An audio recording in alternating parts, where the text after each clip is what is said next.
इसी बीच दुर्वासा मुनि के शाप से देवराज इंद्र शक्तिहीन हो गए थे।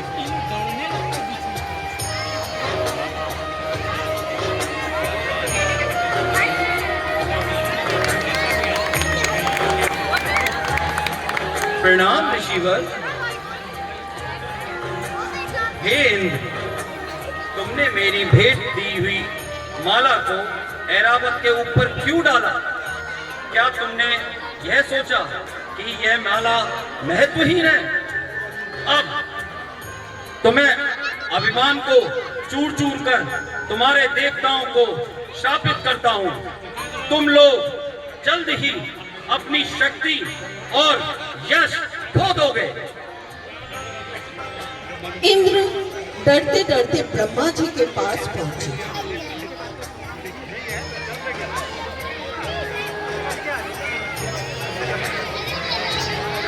हे परमपिता ब्रह्मा जी, मुझे और सारे देवतागणों को बचा लीजिए। हम देवताओं पर भारी विपत्ति आन पड़ी है प्रभु। दुर्वासा मुनि के श्राप के कारण हम सभी अपनी शक्ति खो चुके हैं। आओ चले सब मिलकर बैकुंठ धाम चलते हैं, श्री विष्णु जी से परामर्श करते हैं। ब्रह्मा जी के साथ समस्त देवता भगवान नारायण के पास पहुंचे।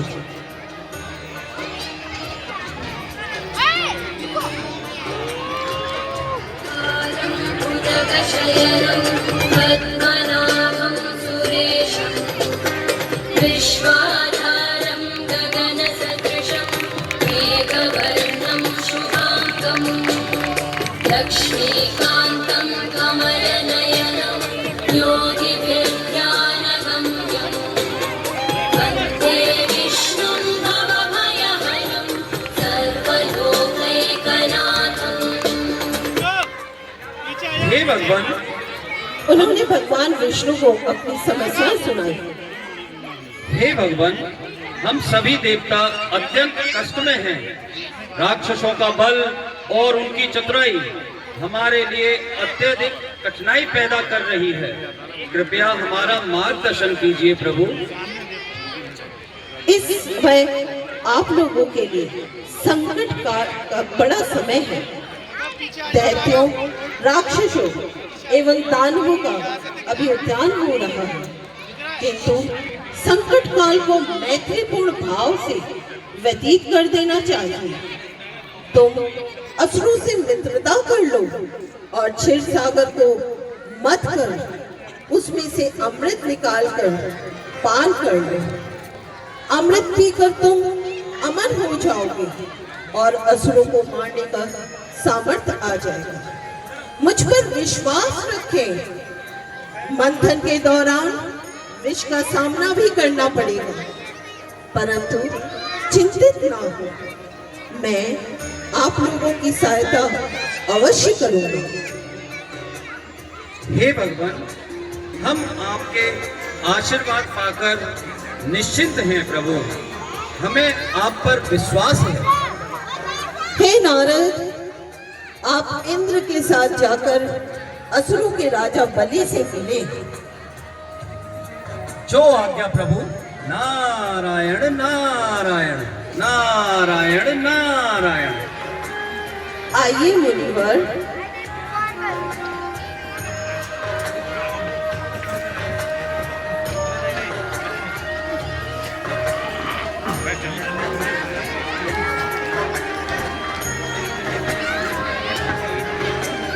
भगवान विष्णु के आदेश अनुसार इंद्रदेव नारद के साथ अमृत निकालने की बात बलि से करने गए। हे बलि, चलिए हम समुद्र मंथन करें और अमृत को प्राप्त करें। हमें इसकी कोई आवश्यकता नहीं है। हम इतने ताकतवर हैं कि हम स्वयं ही अमृत मंथन कर लेंगे। हे बलि, तुम्हें क्या लगता है कि अमृत तुम्हारा ही है? नारायण नारायण। तुम्हारे मन में आत्मविश्वास तो भरपूर है, लेकिन ध्यान रखना, लोभ और अहंकार से भरा हुआ मार्ग अंत में विनाश की ओर ले जाता है। अगर तुम इस मंथन के गहरे अर्थ को नहीं समझते हो तो तुम्हारी जीत भी निरर्थक है। नारायण नारायण। जो आज्ञा मुनिवर, जैसे आपका आदेश। देवताओं, आप अपने शत्रु की ताकत को कम मत समझना। इस मंथन में अपनी निरंतरता और साहस को बनाए रखना। असुर राज बलि ने देवराज इंद्र से समझौता कर लिया और समुद्र मंथन के लिए तैयार हो गए।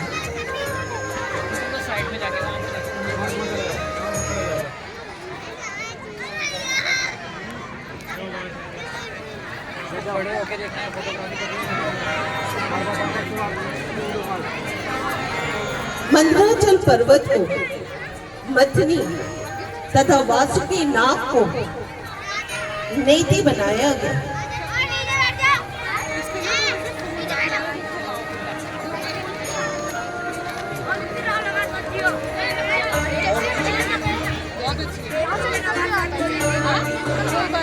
स्वयं विष्णु भगवान श्री विष्णु ने कश्यप अवतार लेकर मंदराचल पर्वत को अपने पीठ पर रखकर उसका आधार बनाया।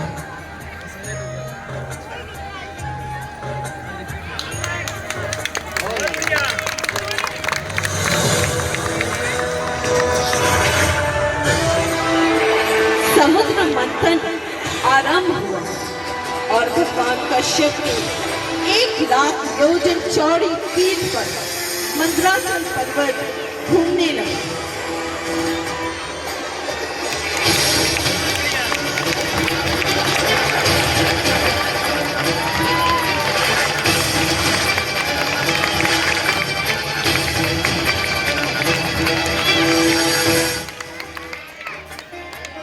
समुद्र मंथन से सबसे पहले जल का हलाहल विष निकला। उस विष की ज्वाला से सभी देवता तथा असुर जलने लगे।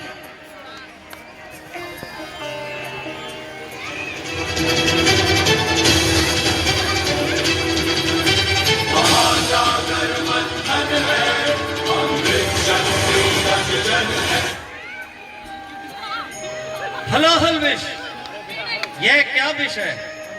यहाँ कौन इतना सामर्थ्य रखता है कि इस विष का पान करेगा? हम सब में किसी के पास इतनी शक्ति नहीं है कि इस विष का प्रभाव मिटा सके। चलो सब मिलकर कैलाश पर्वत भगवान शिव के पास चलते हैं।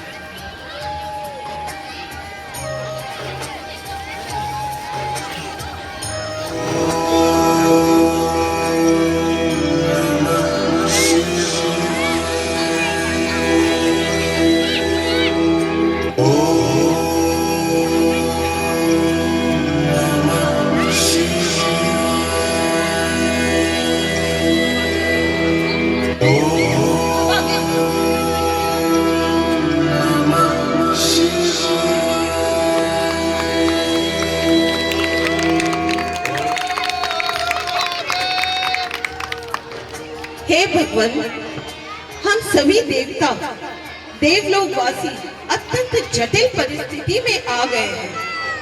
समुद्र मंथन के द्वारा हलाहल विष प्रकट हुआ है।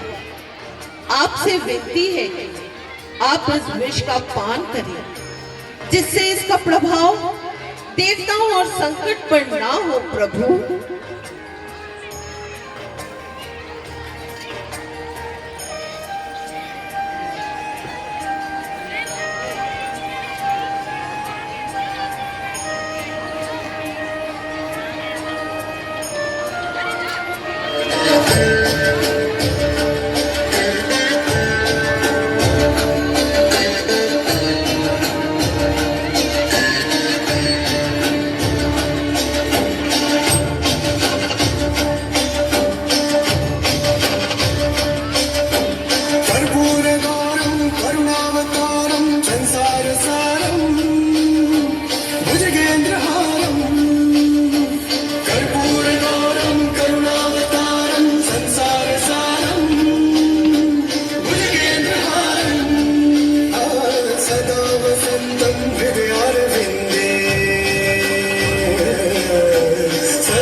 प्रार्थना पर महादेव ने विष को पी लिया, किंतु उसे कंठ से नीचे नहीं उतरने दिया।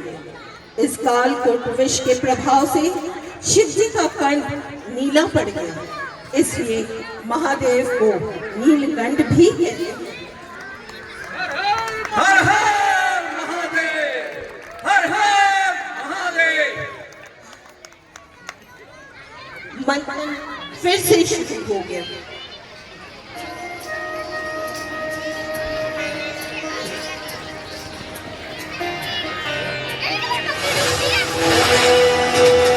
मंथन फिर से प्रारंभ हुआ।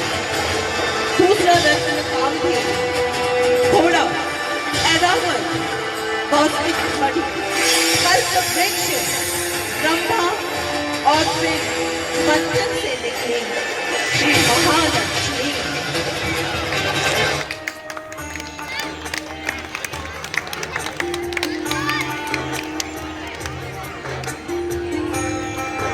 ये समुद्र मंथन मेरे लिए सिर्फ एक साधन नहीं, बल्कि ये उन सभी की तपस्या और संकल्प का फल है जो सच्चाई और धर्म के मार्ग पर चलने का प्रण लेते हैं, और मेरा वास भी उन्हीं के घर में होता है।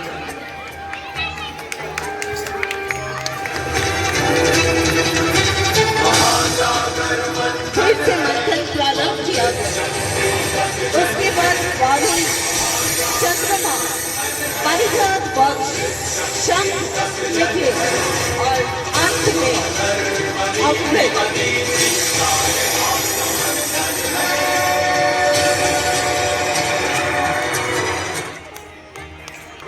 हे देवताओं और असुरों, देखो यह अमृत है।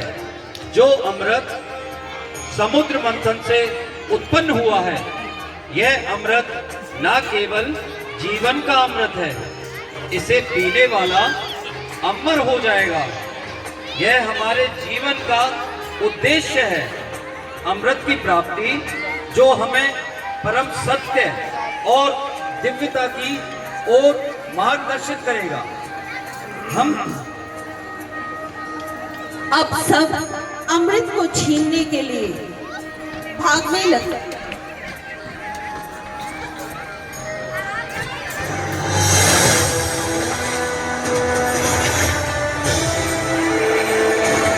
अब सभी अमृत को छीनने के लिए भागने लगे। देवताओं दुर्वासा ऋषि के श्राप पर इतनी शक्तिहीन हो गए थे कि वो असुरों से लड़ भी नहीं पा रहे थे। देवताओं की निराशा को देखकर भगवान विष्णु ने तत्काल मोहिनी रूप धारण कर असुरों के पास जा पहुंचे।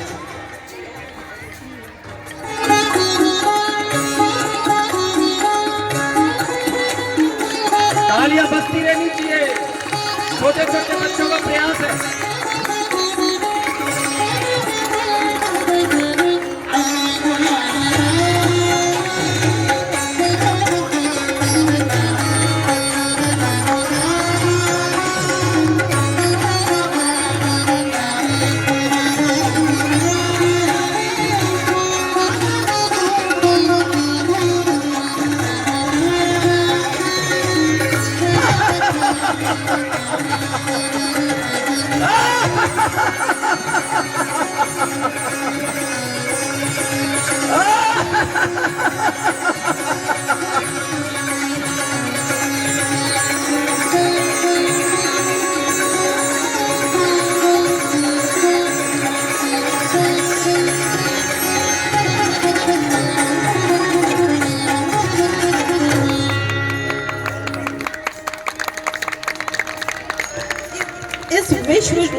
इस विश्व मोहिनी रूप को देखकर असुर लड़ाई भूलकर उसी सुंदरी की ओर मोहित हो गए।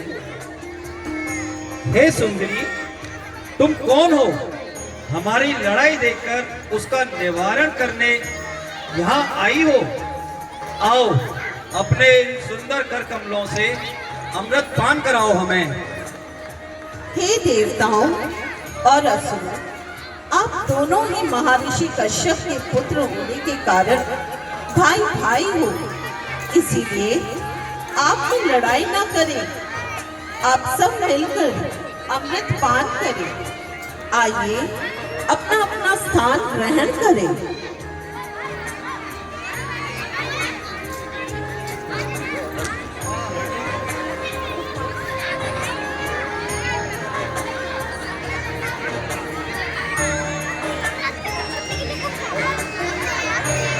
भगवान की ये चाल को स्वरभानु नामक दानव समझ गया था। वो तुरंत ही देवता का रूप धारण कर देवताओं में जाकर बैठ गया।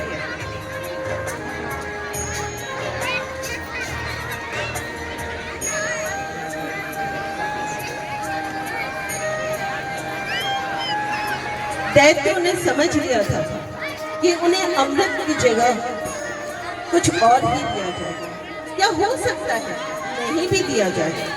इसलिए स्वरभानु ने तुरंत ही अपना रूप वेश बदल के देवताओं के बीच में जाकर बैठ गए। जैसे ही उसके कंठ में अमृत पहुंचा, चंद्रमा और सूर्य ने पुकारा, प्रभु दानव है, ये दानव है, प्रभु स्वरभानु है, ये स्वरभानु है। ये सुनकर भगवान विष्णु ने अपना सुदर्शन चक्र निकाला और तुरंत ही उसका सिर धड़ से अलग कर दिया। अमृत के प्रभाव से उसके सिर और धड़ राहु और केतु के नाम से 2 ग्रह बनकर अंतरिक्ष में स्थापित हो गए। उसी शत्रु भाव के कारण आज भी सूर्य और चंद्रमा का ग्रहण होता है। पौराणिक मान्यताओं के अनुसार ऐसा माना जाता है कि अमृत की कुछ बूंदें प्रयागराज, हरिद्वार, उज्जैन और नासिक में गिरी थी। इसलिए इन स्थानों पर कुंभ मेला का आयोजन किया जाता है।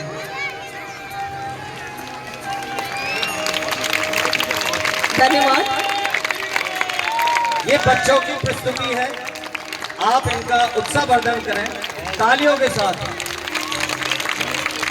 इस कार्यक्रम को प्रस्तुत किया एज ए शिव सोनाक्षी दबास, इंद्र यशमीत दबास, बलि परिधि मित्तल, तालियां। स्वरभानु असुर, कशिश शर्मा, अग्नि जुनेजा असुर, गुंजन शर्मा, अश्विन कुमार, अनन्या सिंह, नारद, तालियों में कंजूसी मत अयान करिए। सिंह, तालियां बस्ती ब्रह्मा, शान्वी आर्य, लक्ष्मी, अभ्युदय, विष्णु, यशिका शर्मा, दुर्वासा मुनि, श्रीजिता, मोहिनी, शान्वी, पर्वत, मौलिक राज, सिद्धि, माधव एज अ देवता और कनिष्का शरण एज अ कश्यप अवतार। मेरी सहायक टीम में श्री गोकुलेश शर्मा,